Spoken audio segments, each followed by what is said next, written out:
வந்தாச்சு. ஆமாம்மாம்மா, இனிமேல் நானும் உங்களுக்கு சோறு கொண்டு வரேன், குழம்பு கொண்டு வரேன்னு அங்கே எங்கே திருட்டுத்தனமாக வர வேண்டியதில்லை. இனிமேல் வீட்டில் கறியும் சோறு ஆக்கி நல்லா காலை மேலே காலை போட்டு உட்காந்து நல்லா சாப்பிட்லாம். யார் நம்மளை கேட்பா? இம்பட்டு நாள் சோத்துக்கு வழி இல்லாமல் ரோட்லையும் கீழேயும் படுத்து தூங்கிட்டு இருந்தேன். இப்போ நல்லா ஏசி ரூமில் படுத்து சொகுசாக காற்று வாங்கலாம்ல. ஒரு வகையில் அப்போ ஜெயிலுக்கு போயிட்டு வந்தது நல்லது தான். வாங்க சரிப்பா, உள்ளே போயிடுவான். பொசுக்குன்னு எல்லாரும் மனசு மாறிட போகிறாங்க. வா இல்லைங்க, அப்படி சாதாரணமாலாம் உள்ளே வந்துட முடியாது. அடியே நிம்மி, என்ன ஆச்சு இந்த அத்தைக்கு? வாசந்தவனை வாசல்லே நிற்க வைக்கிறாங்க. ஏம்மா என்னம்மா, எதுக்கு அவர் இங்கே நிற்க சொல்கிற? உள்ளே போவான். அடியே இருடி. அடியே மல்லிகா, உமா, அடியே மல்லிகா, இங்கே ஒருத்தி கடந்து காட்டு கற்று கத்துற. என்ன பண்ணுறீங்க? சட்டுன்னு வாங்கடி. ஏக்கா, கிளவி நம்மளை தான் கூப்பிட்டுட்டு இருக்கு. கேட்குது. ஏக்கா, எதுக்கு இப்போ அவங்க 2 பேரையும் கூப்பிட்றீங்க? இம்பட்டு நேரம் பஞ்சாயத்தில் வச்சு எங்களை நார் அடிச்சது பத்தாதா? இன்னும் வீட்டு வாசலில் வச்சு 4 பேர் பார்க்குற மாதிரி எங்களை கிளிகளையும் கிழிக்கணும், அப்படி தானே? மாப்பிள்ளை செத்த சும்மா இருங்க. இது என் வீடு, பஞ்சாயத்துக்கு தான் நான் கட்டுப்பட்டு நிற்பேன். இது என் வீடு, என் வீட்டு வாசல். நான் அப்படியெல்லாம் யாரையும் பேச விட்டு வேடிக்கை பார்த்துட மாட்டேன். நீங்கள் தைரியமாக இருங்க. அம்மா, அப்புறம் எதுக்கு தேவையில்லாமல் அதுங்களை கூப்பிட்ற? சொந்த செலவுலேயே சூடி வச்சுக்க போகிறேன் அப்படியா? அடி அறிவு இருக்கா இல்லையா உனக்குலாம்? என்ன நீயும் மாப்பிள்ளையும் இப்போதான் ரொம்ப நாள் கழிச்சு ஜோடியாக வீட்டுக்கு வரீங்க. அது மட்டுமா, ஜெயிலுக்கு போயிட்டு வேற வந்திருக்கீங்க. அதான் ஆர்த்தி எடுத்து உள்ளே கூப்பிடலான்னு பார்த்தேன். இதுங்க 2யும் கூப்பிட்டா 2யும் காணமே. ஓ சரிம்மா, அதான் நான் என்னடா வாசலையே நிற்க சொல்கிறியேன்னு பார்த்தேன். அவங்க எப்போ வருது, நாங்கள் எப்போ உள்ளே போகிறது? இதெல்லாம் சரி வராது. நம்ம உள்ளேயே பாவம். அவங்க வரப்போ வரட்டும். இப்போ ஆர்த்தி எடுக்கலன்னா என்ன? நான் என்ன புது மாப்பிள்ளையா? மாப்பிள்ளை, நீங்கள் ஒன்றும் மறு வீட்டுக்கு வந்தால் புது மாப்பிள்ளை இல்லை. உங்களை ஆர்த்தி எடுக்க ஏதோ போதாத காலம் ஜெயிலுக்கு போயிட்டு வந்திருக்கீங்க. அதான் திருஷ்டியெல்லாம் கழிட்டோம்னு ஆர்த்தி எடுக்கலான்னு பார்த்தேன். நீங்கள் இருங்க, அவளுக்கு வரலன்னா என்ன? நான் இருக்கேன்ல, நான் போய் ஆர்த்தி தட்டை எடுத்துட்டு வரேன். போம்மா போ, சீக்கிரம் எடுத்துட்டு வா. இனிமேல் 2 பேருக்கும் சோத்துக்கு பஞ்சம் இல்லமாம்மா. நல்லா நிம்மதியாக படுத்து தூங்கி சாப்பிடலாம். ஆமாண்டி நிர்மலா, சரியே சொன்னேன். அடி மல்லிகா, 2 பேரும் மனசுல என்னடி நினைச்சிட்டு இருக்கீங்க? வாசல்ல கடந்து கத்துன்னு கத்துறேன். வீட்டுக்குள்ள நல்லா ஒய்யாரமா உட்காந்துக்கிட்டு என்னன்னு கூட எட்டி பார்க்கலையே. வேலையா இருந்தேன். ஓஹோ, உன்னை மீறி என் பொண்ணு மாப்பிள்ளை வந்துட்டாங்கல்ல, அந்த கடுப்பு உனக்கு. இருக்கட்டும். என்ன ஏது நான் பேசிக்கிறேன். அந்த அவங்கள வாசல்ல நிக்க வச்சுட்டு உங்ககிட்ட பேச எனக்கு நேரம் இல்லை. உன்னை பிறகு கவனிச்சுக்கிறேன். கிளவி எதுக்கு இவ்வளவு வேகமா கிச்சனுக்குள்ள போகுது? அதான் எனக்கு ஒன்றும் புரியல. அடி நிம்மி, உங்க அம்மாவை சீக்கிரம் வர சொல்லு. சட்டு புட்டுன்னு உள்ள போய் பட்டறையை போடுவான். சொல்றேன் மாமா, சொல்றேன். ஏம்மா சீக்கிரம் வா. இருடி வாரேன். எதுக்கு கடந்து கத்துறவ? ஆக்க பொறுத்தவளுக்கு ஆற பொறுக்கலையாக்கும். ரொம்ப நேரம் கால் கிடக்க நின்றுட்டு இருக்க பார்த்தீங்களா? நான் தான் கூப்பிட சொன்னேன். நீங்க சட்டுன்னு ஆத்தி எடுங்க. சரி 2 பேரும் சேர்ந்து நில்லுங்க. ஊருக்கண்ணு, உறவு கண்ணு, நாய் கண்ணு, நரி கண்ணு, நல்ல கண்ணு, கெட்ட கண்ணு, குள்ளி கண்ணு, வீட்டுக்குள்ள இருக்கவ கண்ணு, வெளியே இருக்கவ கண்ணு, எல்லா அதிர்ஷ்டியும் பட்டு போகணும். கிளவி சைடு கேப்ல நம்மளதாக்கா சொல்லுது. கேக்குது. சரி, இனிமே உங்களுக்கு நல்ல காலம் தான். வீட்டுக்குள்ள வலது கால எடுத்து வச்சு உள்ள போங்க. அத்தை இந்த ஆர்த்தியை கூட்டிட்டு வந்துடுறேன். சரிம்மா, நீ போயிட்டு வா. நிம்மி, உங்க அம்மா ஆர்த்தி எடுத்தோன்னே உனக்கு என்ன ஞாபகம் வந்துச்சு? நம்ம கல்யாணத்தப்ப நமக்கு ஆர்த்தி எடுத்தாங்களே, அதானே? அத்தைதான். அத்தைகிட்ட சொல்லி மல்லிகாட்டையும் உமாட்டையும் அன்னைக்கு மாதிரியே விருந்து சாப்பாடு நல்லபடியாக ஏற்பாடு பண்ண சொல்லு. நான் உள்ள போய் செத்த படுத்து எழுந்திருக்கிறேன். அதெல்லாம் நம்ம சொல்லவே வேணாம். அம்மா அதெல்லாம் நல்லபடியாக செய்வாங்க. வாங்க. டே நிம்மி, பாத்தியா பல பேர் மூஞ்சு எப்படி இருக்குன்னு? ஆமாம் மாமா, நம்ம ஜெயிலே கடந்துருவோம்னு நினச்சாங்க. இப்போ வெளியே வந்துட்டோம்ல, அப்போ அப்படிதான் இருக்கும். சரியா சொன்னேன். நிம்மி, அந்த ஃபேனை போடு. சரி மாமா. ஆண்டவன் படைச்சா எங்கிட்ட கொடுத்தா அனுபவி ராஜான்னு அனுப்பி வச்சா, என்ன அனுபவி ராஜான்னு அனுப்பி வச்சா. ஏக்கா, இந்த ஆட்டம் கொஞ்சம் ஓவரா இருக்கு. இதெல்லாம் பார்த்துக்கிட்டு என்னால் இருக்க முடியாது சொல்லிட்டேன். இதில் கிளவி ஆரத்தி வேற எடுத்துட்டு போகுது. எடுத்த ஆரத்தியை இவன் தலையிலே போட்டு உடச்சிருக்க வேண்டியதானே? நம்ம வீட்டுக்குள்ளேயே வந்து உட்காந்துக்கிட்டு என்ன ஒய்யாரமா பாட்டு படிக்கிறான் பாருங்க. இருக்கட்டும். ஏக்கா எங்க போறீங்க? இரு வாரேன். ஏக்கா, என்ன 2 பேரும் நம்மள பார்த்தாலே பொசுக்கு வந்து சொல்ல போயிட்டாங்க. எல்லாம் மாமனை பார்த்தோன்னே ஒரு பயம்தான். மாப்பிள்ளை வேற ரொம்ப நாள் கழிச்சு வீட்டுக்கு வந்திருக்கேன்ல, அதான் காப்பி தண்ணி ஏதாவது கொண்டு வர போயிருப்பாளுங்க. இருக்கும் கொஞ்சம் ஆட்டமாக இருந்தாளுங்களே. இப்போ நான் தான் வீட்டுக்குள்ள வந்துட்டேன்ல, இனி பார்த்துக்கிறேன். மாப்பிள்ளை குடிக்க ஏதாவது கொடுத்தாளுங்களா? ஏமா பாருமா, என் புருஷனுக்கு வந்து 80 நேரம் ஆகுது. குடிக்க ஒரு தண்ணி கூட மொந்த தரல உன் மருமகளுக்கு. என்னன்னு கேளு. அவளுக்கு ஒரு 2-3 நாளாவே கொஞ்சம் திமிரில் தான் அலையிறாளுங்க. இரு நீ மல்லிகா, மாப்பிள்ளைக்கு சாப்பிட ஏதாவது எடுத்துட்டு வா. நீங்கள் ஒன்றும் கவலைப்படாதீங்க மாப்பிள்ள, நான் சொல்லிட்டேல. இன்னும் 5 நிமிஷத்தில் அவளுக்கு டக்குன்னு வந்து முன்னாடி நிப்பாளுங்க பாருங்க. அடி, உங்களை குடிக்க காப்பி தண்ணி ஏதாவது எடுத்துட்டு வர சொன்னா எதுக்கு இப்போ விளக்க மாற்றியும் கலவச்சடியை எடுத்துட்டு வந்து நிற்கிறீங்க? கட்டுத்தர கூட்ட. அதெல்லாம் நீங்க பொறுமையா கூட்டிக்கலாம். எங்க போயிட போகுது? போய் மாப்பிள்ளை வந்திருக்காருல, மாப்பிள்ளைக்கு காப்பி தண்ணி வைங்க.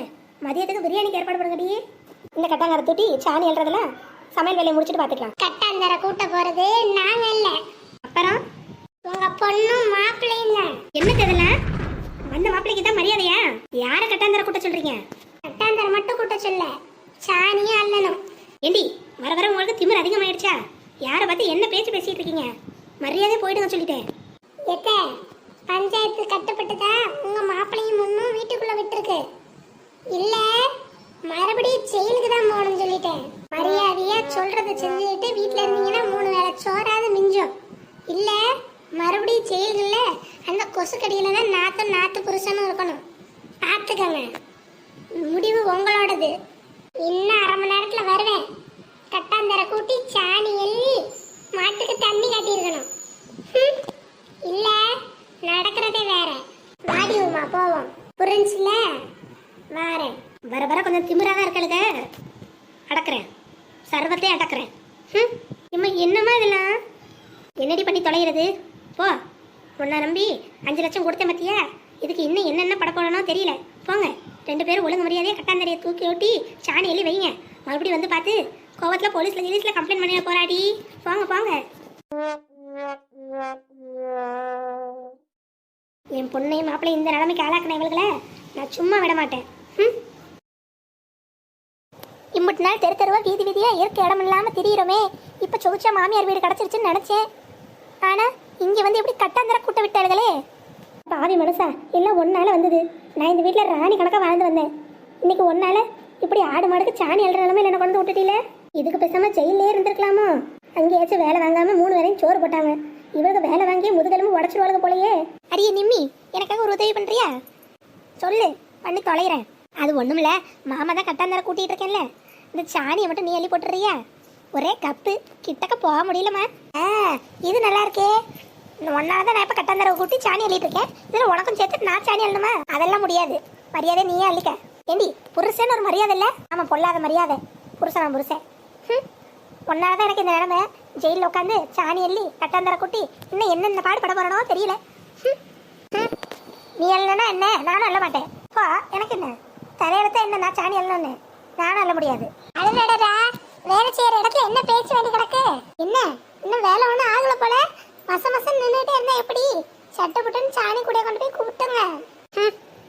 என்ன ஊஹான்னுக்கிட்டு சொன்ன வேலையை செய்யணும். எல்லாம் என் நேரம். சீக்கிரம் வேலைக்காரங்களாம் சட்டுப்புட்டுன்னு வேலை பார்க்கணும். சும்மா நின்று வெட்டி அரட்டை அரைச்சிட்டு இருக்க கூடாது. ஆமா, இல்லைன்னா கம்ப்ளைண்ட் பண்ணி விடுவோம். கம்ப்ளைண்ட் யார்கிட்ட கம்ப்ளைண்ட் பண்ணுவீங்க? எங்களால இதுக்கு மேல ஒரு வேலை செய்ய முடியாது. என்ன நிம்மி? ஆமா, நீங்க அண்ணன்ட்ட சொன்னாலும் சரி, அம்மாட்ட சொன்னாலும் சரி, என்னால ஒரு வேலையும் செய்ய முடியாதுப்பா. எனக்கு இடுப்பெலும்பு விட்டு போகுது. சொந்த வீட்டிலே சாணி எல்லாம் நினைக்கிற தலையெழுத்த. நான் இந்த வீட்டில் இளவரசி எனக்கா சுற்றி வந்தவன். நானே இங்கே கட்டாந்தர கூட்டணும்னு எனக்கு ஒன்றும் அவசியம் கிடையாது. ஓஹோ, அப்போ கம்ப்ளைண்ட் பண்ணிட வேண்டியதா? பண்ணுங்க. உங்கள் வீட்டுக்காரர் வந்தா நான் பேசிக்கிறேன். மாப்பிள்ளை இப்படி தான் நடத்துவீங்களா மச்சான்னு கேட்டால் தெரிய போகுது. நான் கம்ப்ளைண்ட் பண்ண போகிறது என் வீட்டுக்கார்ட்ட இல்லை. வேறு யாரு? சின்னண்ணன்ட்ட தானே. சின்னண்ணன் பெரிய இது வரட்டும், நான் பேசிக்கிறேன். 1000 இருந்தாலும் அது எனக்கு அண்ணன். நீங்கள் நேற்று வந்தவங்க, நான் அதோட தொப்புள் கொடி உறவு.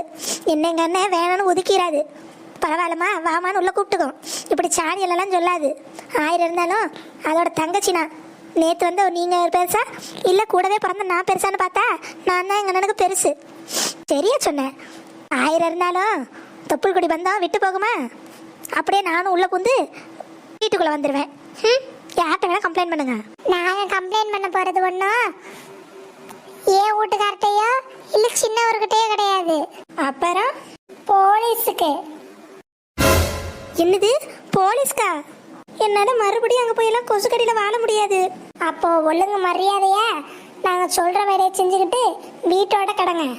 அம்பிட்டு தான் சொல்லுவேன். இவங்கள மிரட்டி பார்த்தாச்சு, உருட்டி பார்த்தாச்சு, அதட்டியும் பார்த்தாச்சு. பேசாமல் சென்டிமெண்ட்டில் தாக்கிடுவான்.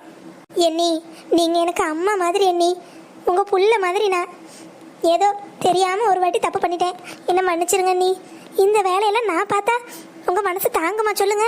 ஏன்னா ஒரு வேலை பார்க்கக்கூடாதுன்னு சொல்லுவீங்களே, இப்போ இம்புட்டு வேலை பார்க்குறேனே. நீ இந்த ஒரு வாட்டி நான் விட்டுருங்களேன். ஆமாக்கா, நம்மளாம் அக்கா தம்பி மாதிரி இல்லை. இந்த ஒரு வாட்டி என்ன மன்னிச்சு விட்ருங்க. ஏக்கா சென்டிமெண்டா பேசி உங்களை மடக்க பாக்குற அந்த நாத்து விட்டுறாதீங்க சொல்லிட்டேன். புரியுது புரியுது. அடியே நிர்மலா, இதே காரியத்தை மட்டும் என் பொண்ணு செஞ்சிருந்தானு வையே, அவளை உண்டு இல்லைன்னு பண்ணி இந்நேரம் பல்ல தட்டி கையில கொடுத்துருப்பேன் பாத்துக்க. நீங்கிற வாசிதான் ஐயோ பாவம்னு இம்பிட்டு கம்மியான ஒரு தண்டனையை கொடுத்துருக்கேன். பேசாம சாணி முட்டை அள்ளிட்டு இடத்த காலி பண்ணு. சொன்ன வேலை செய்யல, மறுபடியும் போலீஸ் வர சொல்லி உள்ள தள்ளிடுவேன். அப்புறம் யார் நினைச்சாலும் யாரு கேட்டாலும் நான் உங்களை வெளியே எடுக்க மாட்டேன்னு சொல்லிட்டேன். மரியாதையை சொன்னதை செய்யுங்க. என்ன மச மச நின்னுகிட்டு சட்டுப்பட்டுன்னு வேலை ஆகணும். எல்லாம் என் நேரம். எம்புட்டு செழிப்பு செழிச்சுக்கிறா பாத்தீங்களாக்கா. என்னமோ அடுத்த வீட்டுல கொண்டு போய் சாணி அள்ள விட்ட மாதிரி. சொந்த வீட்டுல பிறந்த வீட்டுல சாணி அள்ளுறதுக்கே இப்படி செழிச்சுக்கிட்டா என்ன ஆகுறது சொல்லுங்க. அவளை சொல்லி குத்தமில்லடி, இல்ல அத்தையை சொல்லணும். சரியா சொன்னீங்க. முதல்ல இந்த கிளவிய 2 சாத்து சாத்துனா எல்லாம் சரியா போயிடும். வா ஒழுங்கா வேலை செய்துங்களான்னு பாப்போம். இதுங்களுக்கு வேலைன்னு சொல்லிட்டு பின்னாடி அலைய வேண்டியதாகவும் இருக்குல்ல. வா.